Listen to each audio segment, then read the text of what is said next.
Good morning and welcome to another Liverpool.com podcast on the Blood Red channel. I'm joined by Liverpool.com editor Matt Addison. Once again, Matt, how are you doing? Yeah, all good, mate. Looking forward to this morning's chat. But it's been another busy week for us, hasn't it? A lot of Xabi Alonso articles on the website, which I'm sure people will be very keen to check out.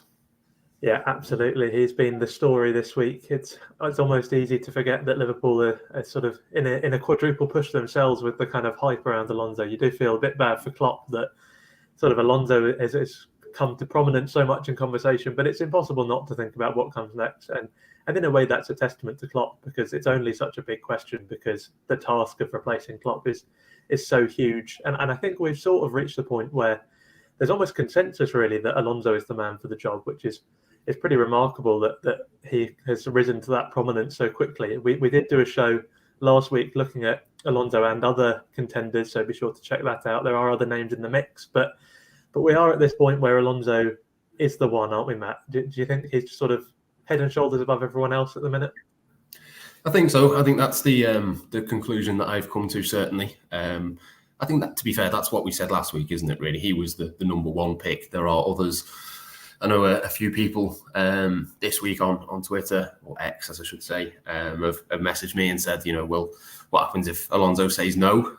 We will sort of discuss a little bit of that later on in the show. But I think he is the outstanding candidate. And in a weird way, he's almost the outstanding candidate, partly because he is the outstanding candidate. And by that, I mean, if Xabi Alonso was the person to take over from Jurgen Klopp, I think everyone would be behind that. Whereas I think with pretty much every other option, that might happen at some point in the future.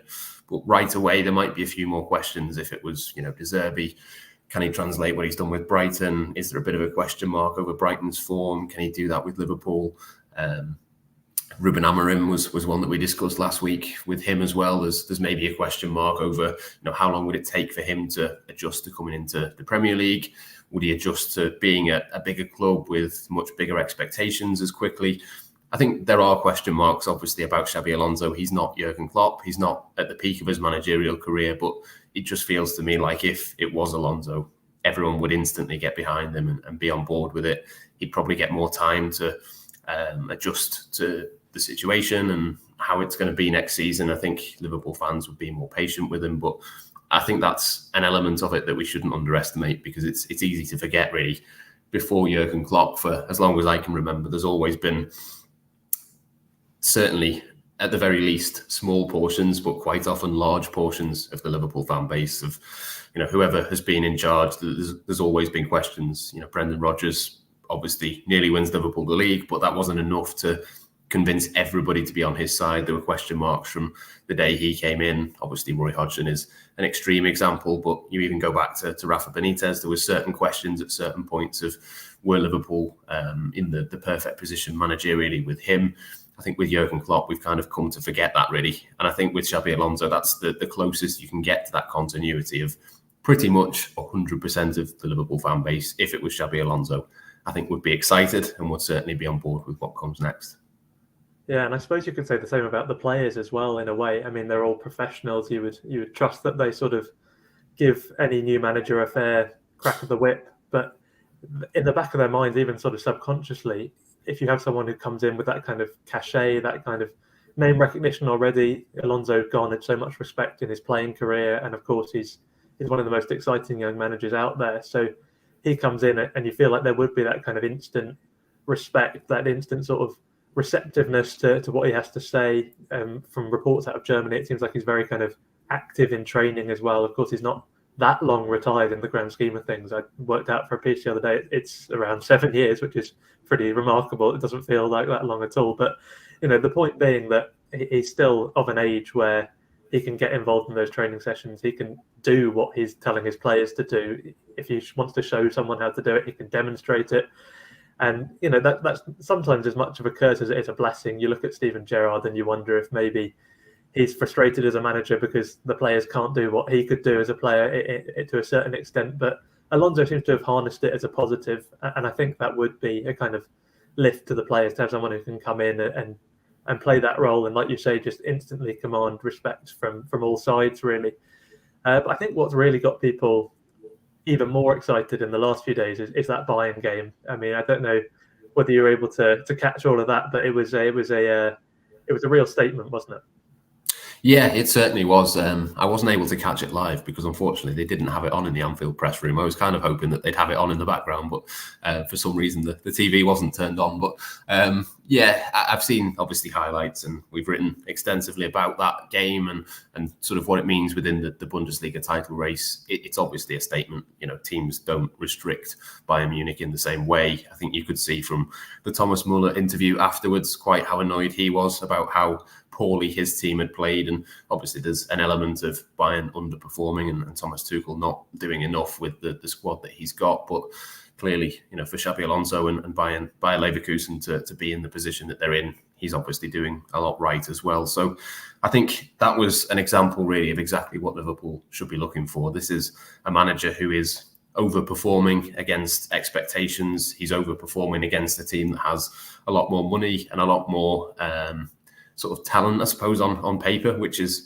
broadly similar to what Liverpool would have to do with Manchester City, you know, or have done and will have to continue to do. I think there are parallels between, you know, that kind of being the underdog and maybe trying to win the league against a much well, not a much bigger club, but a club with a lot more resources. I think is certainly the case in England. So yeah, it was a really impressive performance, and I think for me, it's a performance that clearly puts them in the driving seat. I was listening to something before, and it said that I think Bayern have won 10 Bundesligas in a row or whatever it is for, you know, the time since 2012.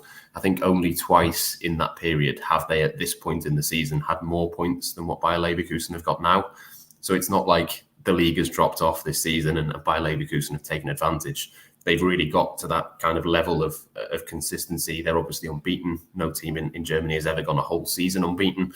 That could potentially be something that they do this season. Just whichever way you look at it, really, it's a really, really impressive job. And I think even if Bayer Leverkusen don't go on and win the league, I think Alonso is still my outstanding candidate for the Liverpool job. You know, even if Bayern Munich come back, they win all of the games, Leverkusen slip up a couple of times. They've still got a couple of tricky fixtures. I think Frankfurt, they've still got to play. I think they've got to play Leipzig as well. That might be wrong on that one. But I think even if they come second, that's still a massive overperformance, considering I think they were second bottom when Alonso took over 18 months ago. They've obviously lost Moussa Diaby in the summer, one of their best players from last season, but that hasn't deterred them. I think even if they don't win the league, and I think they will win the league, but even if they don't win the league, I don't think that takes away too much from the job that he's done generally. Yeah, I think it's an important point about Bayern. People do sort of assume that it's almost this historically weak version of Bayern, but that's not the case. You look at, you know, how they sort of cruise through that Champions League group with very little fuss. You look at Thomas Tuchel, his track record. You know, they sacked by all accounts a good upcoming manager in Nagelsmann to get in Tuchel because he's the one they've wanted for a long time. And in any other season, if there wasn't a Bayer Leverkusen being so persistently brilliant, you'd think, okay, all's gone to plan because they'd be cruising in the Champions League, they'd be top of the Bundesliga. So, yeah, like you say, it really is an incredible performance on many levels. It's not sort of this kind of Leicester City job where they've come from nowhere and sort of benefited from a weaker league than usual. And I also want to pick up on your sort of parallel you drew between sort of the Liverpool-Man City situation and then Leverkusen and Bayern. I think it's a good point for that game in particular, because we saw a side of Leverkusen that maybe we didn't see too much for the rest of the season, because for the most part, you look at Alonso, he likes playing this sort of expensive football. His team sees a lot of the ball, much like Liverpool do most weeks. But then he goes to well, he doesn't go to Bayern. Bayern comes to him. But, you know, he comes in and gets this fixture. And suddenly, I think they finished on about 39% possession. So the question is, you know, how does your team perform without the ball? What's your kind of focus in that area of the game? And it's so important. And we've seen Klopp place a big focus on it as well. And it's these kind of games against, like you say, the big opponents where it really comes to the fore. And it was a masterclass, really. Bayern they had more of the ball, but they never looked like doing anything with it at all. Kane reduced to 18 touches. I think the whole team had one shot on target. I mean, Alonso just dictated how the game was going to go. He was like, right, okay, you can have the ball if you have it there. But as soon as you try this, It's not going to happen. And Tuchel, like we said, a renowned coach, he's won a lot of the biggest honours in the game. He had no answers. He has a great squad. He has the tactical acumen himself, but Alonso completely had his number, completely shut him down. And yeah, it was just the press as well. I think you wrote a piece on it, and it's worth picking up on, because Alonso, after the game, he was asked, how much was your two number sixes key in sort of protecting the front three, and he says, well, actually, the front three was important, and that's exactly, that could have come out of Klopp's mouth. That sort of defending from the front sort of mantra, how they sort of close the spaces, cut off the passing lanes. It looks like he's a great fit for Liverpool, not in terms of just what he's achieved, but in terms of how he's achieved it. You look at the Liverpool squad and you look at the Alonso tactics and you think, right, I can see how these would marry up. That's not to say he'd come in and switch to three at the back necessarily, but his kind of broader philosophy of how the game is played is not a million miles away from what the squad is used to. And I think that's something that Liverpool will be looking to do, like we say, for the kind of continuity aspect. And we'll move on to the style of play now. Do you think that sort of we would see that switch from Liverpool? Do you think, right, that's it, Alonso's in three at the back, or do you think it's more kind of subtle than that?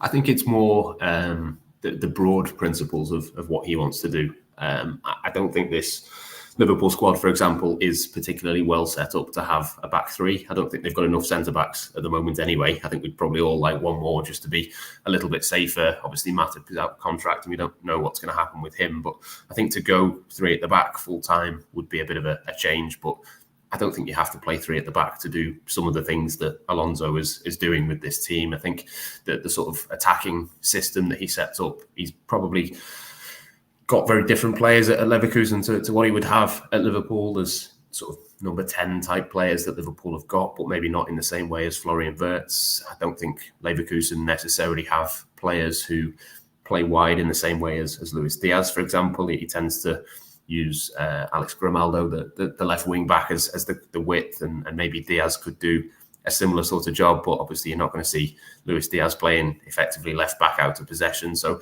there's certain things that I think would change within the system. But I think Jamie Carragher was really interesting on Monday Night Football. I'm sure a lot of people will have watched that, and if they hasn't, it's worth checking out the analysis of it. I think things like the lots of short, quick passes, and then maybe a switch of play once you've enticed a team to come in and press you and play out and be brave. I think maybe that's something that we might see.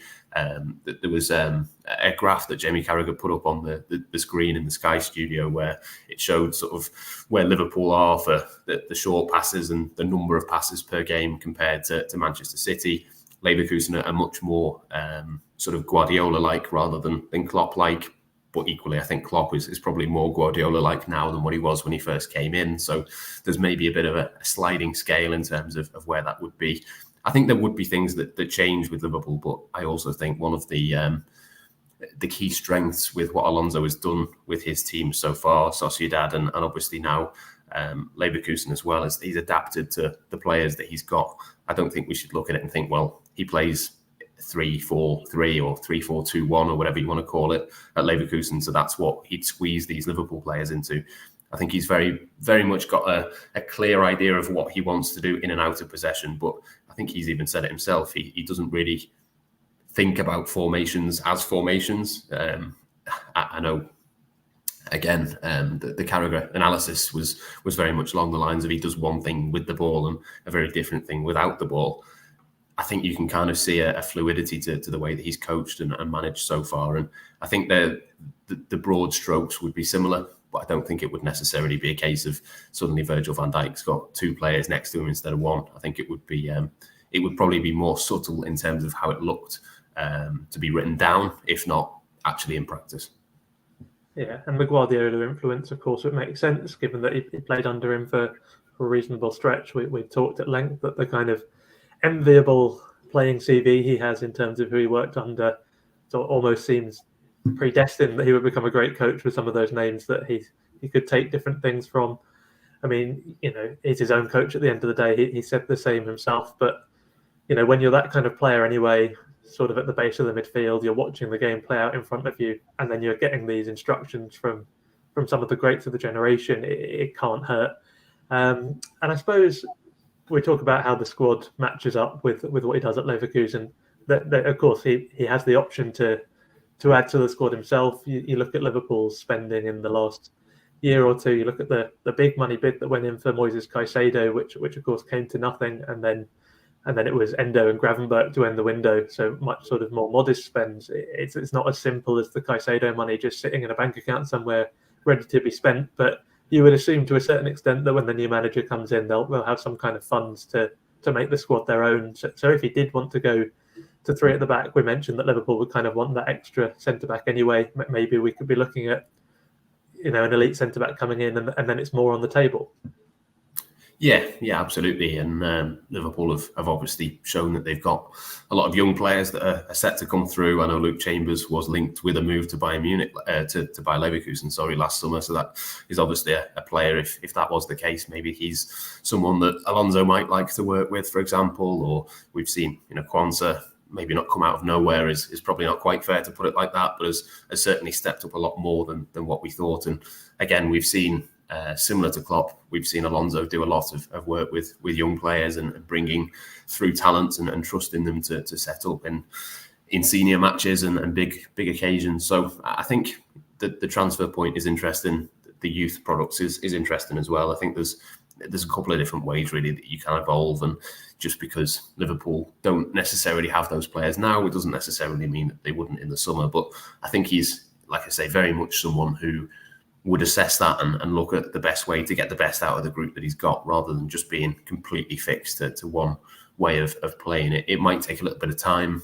We've seen it with Klopp. I mean, he came in and played 4-2-3-1 for a bit and then changed, and it was only when he got the players that he wanted that he eventually switched. So it might be the case that there's a bit of continuity to begin with and then it changes. It might be the other way around, but I think broadly speaking, they're similar enough in the way that they are attacking coaches. They're very much counter-pressing. They're very much, certainly more latter end. Klopp has been more possession-based because his teams have been much more dominant. I think there's enough crossover there to think that this Liverpool squad will be able to adapt and kick on really in terms of where they're at, because we've got to remember as well that Jurgen Klopp would leave behind a squad of players who not all of them have been there for ages, or even the ones that have been there for a few years. You think of Harvey Elliott, is still only 20. There's still a couple of different ways that you can go with Harvey Elliott. I'm not 100% sure what his best position is. Dominic Szoboszlai has only been here a short time. There's lots of players that are not 100% fixed in what they have to be. I think there's players within this Liverpool squad that if Xabi Alonso or whoever it is wants to change them, I think that's definitely a possibility as well. Even so, I'm sure we would see a sort of barrage of links to Bayer Leverkusen players in the first few weeks if he did join. Of course, Florian Wirtz is one who we all seem to like the look of, and then Piero Hincapié in defence has been linked with Liverpool since last summer, so that would be one to maybe keep an eye on as well. But yeah, like you say, transfer is very much not the most important element. He has most of the tools he needs, and in fact, anyone who succeeds Klopp is in that kind of enviable position of inheriting not only an extremely talented squad, but an extremely young squad. The only kind of downside, of course, is that you have to be the one to follow Klopp, which brings with it ridiculous expectations. But as we say, maybe Alonso is the one best placed to handle that. And I suppose before we get into the question of whether he would definitely take the job, so what do you think it is? We sort of touched on it, that kind of Alonso would offer that maybe other candidates wouldn't bring to the table in that way? I think the biggest thing really is what we said before in terms of him knowing Liverpool and knowing what it's like to be in charge of a big club. I think there's it sort of balances itself out really in that he's not the most experienced manager on the shortlist. There's people who've been in the game longer or been around the Premier League or have done similar level jobs who've been linked with the Liverpool job. But I don't think anybody has got the kind of level of expertise. Like you say, he's been at Real Madrid and Bayern Munich. He's, as a player rather than a manager, been at the very top level.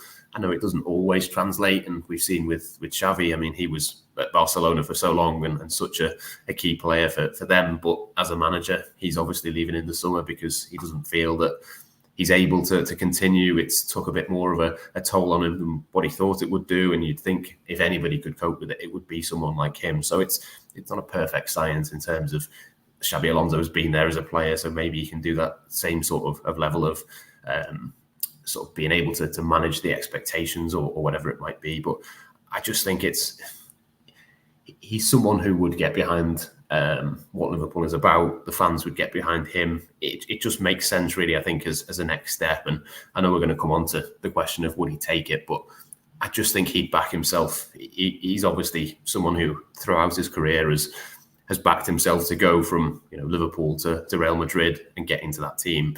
He's obviously played for Bayern Munich as well, where the competition is strong. He's been in Spain squads that have won World Cups and had to battle for his place and has successfully managed to do that for certain periods. I think he would probably look at it and think, well, yeah, it's a big step up, and yeah, it's a big task to take over from Jurgen Klopp for whoever does that. But I think what we've seen of Xabi Alonso in the past is that, yes, he will be patient and he's not going to rush to take things, but equally, I think he'd back himself to get a lot out of this current group of Liverpool players. And I just look at it as a really appealing job for whoever comes next. I know it's a challenge and it's a test, but you've got such a high level of player there that whatever happens for the rest of this season, if Liverpool win a couple of trophies or if Liverpool win the league, well, I think, yes, that can be a drawback for whoever comes next in terms of the expectations, but I don't think the expectations would be massively different if Liverpool comes second to Manchester City this season.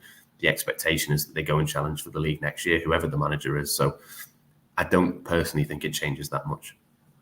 No, and I suppose how often does the Liverpool manager's job come up is another question that will be in his head. We hope that the next manager comes in and we have another, 8, 9, 10 years in an ideal world because they're that successful. So, when he was at Sociedad B, his next step was a little bit less defined. He wasn't sort of, there were lots of clubs that would have been a step up on paper. So he was able to kind of turn down Mönchengladbach and say, I'll take another year at Sociedad B. I'll keep on honing my craft, and then I'll take the next step, which people have sort of brought up as a reason to think maybe he doesn't quite fancy Liverpool yet. Maybe he wants to stay at Leverkusen a bit longer. But if this opportunity is presented to him, is it going to be a lot harder to turn down? Yeah, I mean, you'd look at it and think probably in an ideal Xabi Alonso managerial career, he would manage Liverpool at some point. He'd manage Bayern Munich and Real Madrid. And which of those three jobs is more likely to come round once every 7 or 8 years, and which one is more likely to come round every 18 months or 2 years? Statistically, it's not that likely. I can't remember the exact numbers, but I did do a piece on this just before Christmas in terms of the Real Madrid job. And you have to go back more than 20 years, I think, for a manager to have done more than 3 years in charge of Real Madrid. That, is unlikely to change much. It might go up a little bit over the course of the next few seasons. Obviously, Carlo Ancelotti has signed a new contract, and I think that might make him the longest serving manager for about two decades. So I think there's definitely more opportunities if things go right for Liverpool. There's more opportunities for Bayern or Real Madrid to change their manager. There will be more opportunities. Whereas I think you can probably make an argument that this might be the chance for Xabi Alonso if he wants to get this Liverpool job. Now, that might not be the case, but I think you can definitely make the argument for that being the case. And I think that plays into sort of convincing his family that it's the right thing. His family are not going to want to move lots and lots of times. There might have been a long-term plan to do another year or two at Leverkusen and then maybe reassess things. But I think it makes it a lot easier to sort of make that argument in your own head almost of, well, okay, we're maybe moving a year before what we thought we were going to in the big long-term plan. But actually, if we move now, it might be 7, 8, 9 years, hopefully, that he can be in Liverpool. And then it might be a move after that comes rather than, chopping and changing. So I can see both sides of it. But I think if I was him, I would try and win the Bundesliga this season and go off on the highest of highs. I know there's an argument if he wins it, can he keep the group together? Can he go again next season? But I almost think that if you win the league this season, you can't do any better than that. No matter what they do in the Champions League next season, they're probably not going to win it. They're probably not going to win the Bundesliga again. I think for me, if I was him, get the title this season, go out on a high and take the job whilst you can, because we've seen with other managers in the past, Steven Gerrard being an obvious example, but there's others as well. Sometimes you've got to pick your moments and take the jobs at the right times. And I think I think this feels like the right time for me, but I don't know. We'll have to see firstly whether Liverpool want him to be the man, but then if they do, whether he agrees. Yeah, and I suppose on the flip side of that, you would think that Alonso will back himself and go, maybe not Liverpool, but there will be other opportunities for me. I'm sure I'll be as much of an in-demand manager if I stay at Leverkusen for another season. So I suppose he could be rationalising it as this won't be my only chance for a really big job, if nothing else. And I mean, obviously from our perspective, we're looking at it through very much red-tinted goggles, and we're going, well, of course he'd want to move to Liverpool. But just before we finish, was your perspective sort of at all changed? Were you a little bit concerned at all from the Leverkusen director coming out and being fairly bullish and saying that he's sure that they'll have Alonso beyond this season? Not particularly. I don't think he can really say anything else. I think if it would have been a story if he'd have said anything else. And I think we've got to remember as well, in Germany, they do a lot of interviews, they do a lot of media, whereas obviously in England, we've seen with Jurgen Klopp when he was at Liverpool, obviously has left now, didn't really say anything. I wouldn't know what his voice sounded like. He didn't do any media in the same way that he would have done when he was in Germany. So it's fairly normal for these people to speak after every match. I'm sure we'll hear again from him before the end of the season. But I know they've been quick by Leverkusen for a long time, not just since Jurgen Klopp has left, but they've been saying for a while now there's no official release clause within his contract, if you like, but I would be very surprised if Liverpool came in for him and he wanted to take it. I'd be very surprised if they tried to stand in his way. I think it makes sense to sort of position yourself as a club for players and for managers. I know it's almost a bit patronising to say that they need to position themselves in that way, but it's similar to a Brighton or a Sporting or whoever it might be that Liverpool might look at. I think it almost makes sense a little bit for those clubs to not block that pathway, because what happens when the next Xabi Alonso comes available, the next up and coming Florian Wirtz or whoever it might be, you don't want to stand in those players' way, because the next one might then think twice. So I think there's definitely an argument that they might think that he's definitely going to stay there, but I don't necessarily think we should take those words at face value at this moment in time. Yeah, I mean, even at Borussia Dortmund, who have been sort of the perennial challengers of Bayern over the years, have had to kind of lean on that model of not only losing their best talent, but often losing it to Bayern. And they've had to do that really to keep challenging at the top of the league and in Europe. It's just the only way in terms of competing with these sort of financial giants. So yeah, I think you make a good point, and I agree that probably we can't be reading too much into what their sporting director has to say. But time will tell, and we don't know. We don't, like you say, we don't know what will happen in the league yet. We don't know whether that will affect anyone's thinking. I'm inclined to agree that whatever happens from here, he's more than shown his credentials. So, but we'll all still be watching very closely and hoping that he can get it over the line from. Just because we're looking out for how well he does, but also maybe from that selfish position of maybe that's the perfect way for him to sign off. And this is the perfect way for us to sign off. We're done there. Thanks for everyone who's watched along, and we'll be back again next week. Be sure to tune in then.